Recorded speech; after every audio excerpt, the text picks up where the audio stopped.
Hey guys, welcome back to the channel. If you're new here, welcome to my channel. Of course, my name is Nick, and here we do talk toys, pop culture, and or general nerddom of all kinds. And sometimes, just sometimes, when there are other adventures to be gotten into, we do talk a little bit of shit about other subjects. Today, what we're going to talk about, though, is the week's toy haul. What did we get? What did we find? What's out there right now? Guys, what are you looking for? What are you finding out there? Leave some things, leave me some love in the comments below. Let me know. I'd like to hear from you.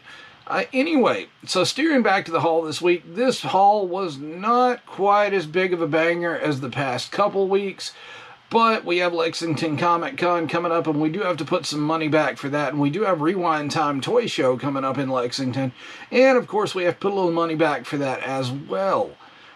So without further ado, let's take a look at the toy haul for this week. Alright guys, so starting off the haul video like we did last time, a little Funko heavy, but that's okay. I was able to find the rest of the Mars Attacks Pops at my local GameStop. If you see here, we got the Martian Soldier with the gun, and we got the Martian Spy Girl. Again, Mars Attacks, hell of a nostalgic film for me. I enjoyed the hell out of it when I was a kid. Still enjoy it now. And I also used to enjoy the trading cards and the comics and such. Let's move on. And who says romance is dead? Certainly not these two. It is the Funko Pop Bloody Chucky and Tiffany. These are Entertainment Earth exclusives. You can pick these up at Books A Million right now. They are a itty bit pricey, though, at $16 a piece. This is probably the last time I will pay $16 a piece for a Funko Pop when it's new. But what can you do? I'm a horror fan through and through. Let's move on again. Alright guys, what would the haul be without a little bit of wrestling goodness? We do have the WWE Elite Top Pick CM Punk from Mattel. As you see here, he is in the go-to-sleep position in the box. The box is a bit freaking janky, but I did pick this up at my local Walmart. It had a $14.98 sticker on it because of the box damage, I think. So I was able to pick him up a little cheaper than the normal $19.99, but you turn it around, of course, you do have CM Punk on the side. CM Punk on the back, again, you can read that blurb and pause if you want to. You got three dudes in the wave, all three sort of controversial. You got Logan Paul, CM Punk, and Stone Cold Steve Austin. They did have the Stone Cold there as well. If you like Stone Cold, leave me a hell yeah in the comments. Let's move on to the next one. Now, as you know, Big Lots stores are closing. But here's the caveat to that. You are able to pick up a few Mcfarlane figures pretty cheap. You can get the Joker here for $9.99 from Mortal Kombat 11 and $9.98 for Raven Spawn. Can't really complain about that. Was able to pick up the Kotal Khan as well, but I've already got him open and in my Mortal Kombat display. But yeah, guys, for $9.98, that's hard to pass up, and the store is closing. So if you'll run to your Big Lots, if these are in stock, you can grab these. I did prefer the Bloody Joker there. I thought it was pretty cool. The Raven Spawn was a no-brainer for me because I'm a Spawn fan also. Not much as far as artwork on the back, and, you know, not much going on the back for the Joker either. Just some glamour shots of the figure, but, you know, not a bad little Big Lots haul. Let's move on. Now, the rest of this haul, admittedly, is going to be a bit Mcfarlane heavy. As you can see here, I do have the Mcfarlane DC Direct Mr. Freeze, and I guess it's from Fighting the Frozen. I don't know, I really like this Mr. Freeze. It gives me Bioshock vibes, which is really cool. Looks like he's got the old school dive suit on there. I think the red eyes are a bit hokey, but it's still pretty neat.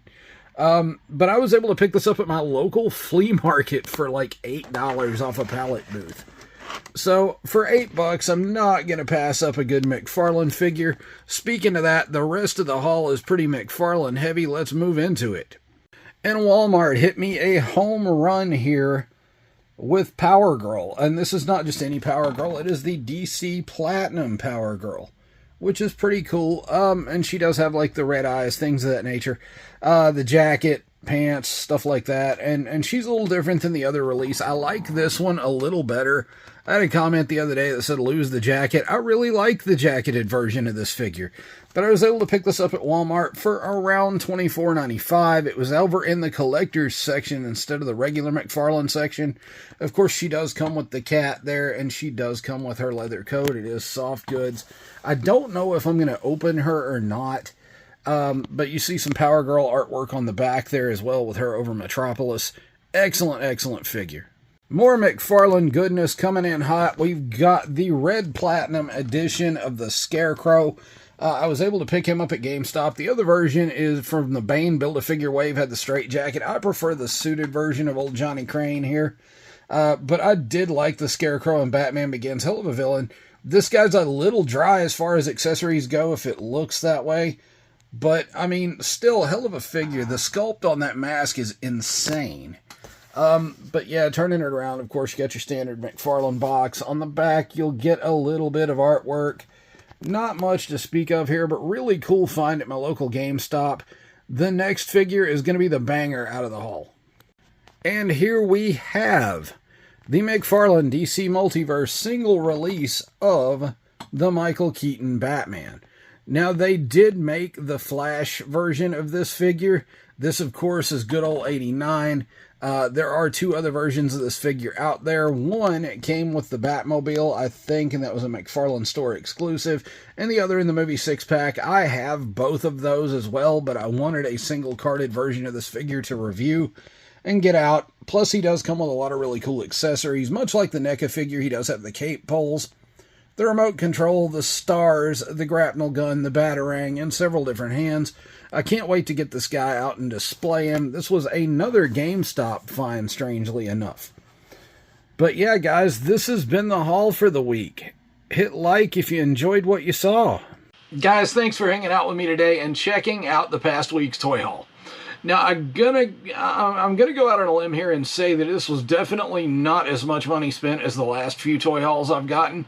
But I do have a couple things coming up, and it's called Lexington Comic Con, and I do have Rewind Time Toy Show coming up on the 12th of April in Lexington, Kentucky. And I'm going to be doing a little media there. So if you guys do watch the channel and you are subscribers, or you just watch the channel and you haven't subscribed, go ahead and, you know, if you run into me there, say hi. I'd like to meet you guys. And if you haven't subscribed, you should take the time to hit that like button, that subscribe button, and that notification bell so you know when I post more. Because like I said earlier, there is always something coming down the pipe on this channel. Whether it be adventures to conventions, adventures to concerts, adventures to theme parks, toy hauls, toy reviews, toy hunts, this channel has all that. So if that kind of thing is your thing, go ahead and do those two things for me with the like button, the subscribe button, and the notification bell. With that said, guys, do good, be good, stay legendary, and I will see you in the next video.